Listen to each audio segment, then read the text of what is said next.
प्रेमानंद जी महाराज ने घोर कलयुग को लेकर भविष्यवाणी की है। महाराज जी के अनुसार कलयुग में पाप और अधर्म चरम पर होगा, जिससे महाप्रलय आएगी। इस युग में लोगों की आयु कम हो जाएगी, आचरण भ्रष्ट होगा और झूठ का बोलबाला होगा। कल की अवतार के बाद सतयुग का आरंभ होगा, जब लोगों के हृदय पवित्र हो जाएंगे और सुख समृद्धि वापस आएगी। आइए जानते हैं कलयुग को लेकर प्रेमानंद जी महाराज ने क्या बताया। कलयुग को योग चक्र का चौथा और सबसे अपवित्र युग माना गया है। कलयुग में पाप अपने चरम पर होगा। जैसे जैसे पाप और अधर्म बढ़ेगा, कलयुग का अंत समीप आने लगेगा। पुराणों में बताया गया है कि कलयुग का अंत महाप्रलय से होगा। विष्णु पुराण, मनुस्मृति, भविष्य पुराण से लेकर महाभारत तक सभी जगह कलयुग का जिक्र किया गया है। कलयुग दो शब्दों से मिलकर बना है, कली और युग। इसका अर्थ है कि अंधकार का युग, दुराचार का युग, दुख का युग। कलयुग को लेकर प्रेमानंद जी महाराज ने कुछ बातें और रहस्य बताए हैं। उन्होंने बताया कि कलयुग में स्त्री, पुरुष और सन्यासियों का आचरण कैसा होगा। प्रेमानंद जी महाराज कहते हैं कि इसी जन्म में भगवत प्राप्ति की कामना रखें, अगले जन्म की मत सोचें। कलयुग में व्यक्ति की आयु 70-80 वर्ष की रह जाएगी। कलयुग जैसे जैसे आगे बढ़ेगा, फिर व्यक्ति की आयु 20-30 वर्ष ही रह जाएगी। कलयुग में घोर पाप आचरण का वातावरण रहेगा, अपवित्र सब व्यवहार होगा, इसलिए अभी भजन करना लाभकारी होगा। प्रेमानंद जी महाराज आगे बताते हैं कि जब भगवान सच्चिदानंद जब कल की अवतार धारण करेंगे और दुष्टों का संहार करते हैं, उस समय से सतयुग का आरंभ होगा।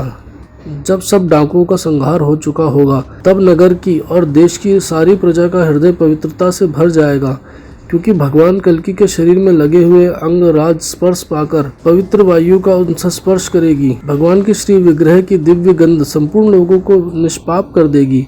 उनके हृदय में भगवान वासुदेव वास करेंगे। इसके बाद पहले की तरह सभी की संतान स्वस्थ और हष्टपुष्ट बलवान होने लगेगी।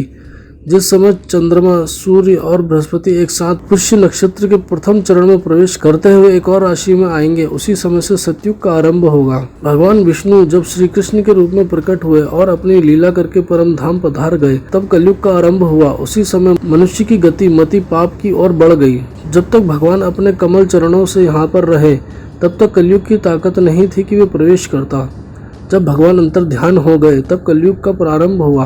प्रेमानंद जी महाराज बताते हैं कि देवताओं की गणना के अनुसार जब कलयुग के 1000 वर्ष बीत चुके होंगे, तब कलयुग के अंतिम दिनों में लोगों के मन में सात्विकता का संचार होगा। लोग अपने वास्तविक रूप को जान सकेंगे। कलयुग में अपने दोष का नाश करने के लिए सत्य, दया, तप और दान करने से दोष मुक्ति पा सकते हैं। कलयुग में अपने दोषों का नाश करने के लिए सत्य, दया, तप और दान करने से दोषों से मुक्ति पा सकेंगे। कलयुग जब चरम पर होगा, झूठ, असत्य, हिंसा, असंतोष, कलह, अधर्म के 4 चरण अपने चरम पर होंगे। कलयुग में झूठ बोलना अपराध नहीं माना जाएगा। लोग एक दूसरे से वैर करने लगेंगे। कलयुग जैसे जैसे चरम पर होगा, लोग झूठ पर झूठ बोलेंगे। लोगों की दृष्टि नीच हो जाएगी। अधिकांश लोग अत्यंत निर्धन, मन में बड़ी बड़ी कामनाएं होंगी। जब कलयुग में महाप्रलय होगा, तब पाखंडी लोग मनमाने ढंग से शास्त्रों और वेदों का मतलब निकालने लगेंगे। प्रेमानंद जी कहते हैं कि पाखंडियों का बोलबाला होगा। कलयुग जैसे जैसे चरम पर जाएगा, कोई भी व्यक्ति ब्रह्मचारी नहीं होगा, सभी अपवित्र होंगे। गृहस्थ जन दूसरों को भिक्षा देने के बदले स्वयं भीख मांगने लगेंगे। सन्यासी धन के लोभी होंगे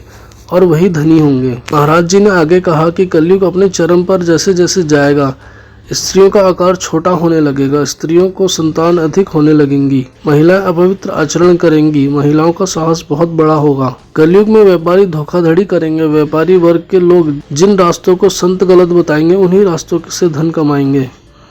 कलयुग में स्वामी कितना भी अच्छा क्यों ना हो, जब उसके पास धन नहीं होगा तो सेवक उसके पास से चले जाएंगे। सेवक कितना भी अच्छा हो, जब उस पर विपत्ति पड़ेगी तो स्वामी उसे छोड़ देंगे। कलयुग में लोग अपनी काम वासना पूरी करने के लिए किसी से भी प्यार का नाटक करेंगे। अपनी वासना पूर्ति के लिए माता पिता, भाई, बंधुओं की आज्ञा का भी पालन नहीं करेंगे। कलयुग में लोगों का धर्म ज्ञान नहीं होगा। प्रेमानंद जी आगे बताते हैं कि कलयुग में अभी आगे ऐसा समय आने वाला है जब सूखा पड़ेगा। लोग भूख से तड़पने लगेंगे। मनुष्य के शरीर में केवल हड्डी ही हड्डी दिखाई देगी। प्राण की रक्षा के लिए रोटी का टुकड़ा मिलना मुश्किल हो जाएगा। पेट की ज्वाला शांत करने के लिए पानी नहीं मिलेगा।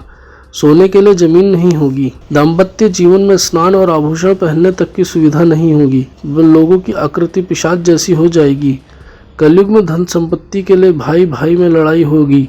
एक दूसरों की हत्या तक कर डालेंगे। पुत्र अपनी बूढ़ी माँ बाप की रक्षा नहीं करेंगे और घर से निकाल देंगे। प्रेमानंद जी महाराज कहते हैं कि यह शुरू हो चुका है, अभी आगे विशाल रूप में आएगा। प्रेमानंद जी बताते हैं कि कलयुग में मनुष्य मरते समय आतुरता की स्थिति में यदि विवश होकर भगवान के एक नाम का स्मरण कर ले तो उसके सारे पाप नष्ट हो जाते हैं और उससे उत्तम से उत्तम गति प्राप्त होगी। आपको बता दें, ये जो भी जानकारी हमने आपको दी है ये धार्मिक मान्यताएं और सोशल मीडिया के माध्यम से दी है। मोक्ष चैनल इसकी पुष्टि नहीं करता है। ऐसी तमाम जानकारियों के लिए मोक्ष चैनल को सब्सक्राइब कर दें, बेल आइकन को भी जरूर दबा दें ताकि आपसे कोई भी महत्वपूर्ण जानकारी ना छूटे और साथ ही साथ हर एक वीडियो को नोटिफिकेशन आप तक पहुंचे। कोई शिकायत या सजेशन देना चाहते हो तो नीचे कमेंट सेक्शन के माध्यम से दें।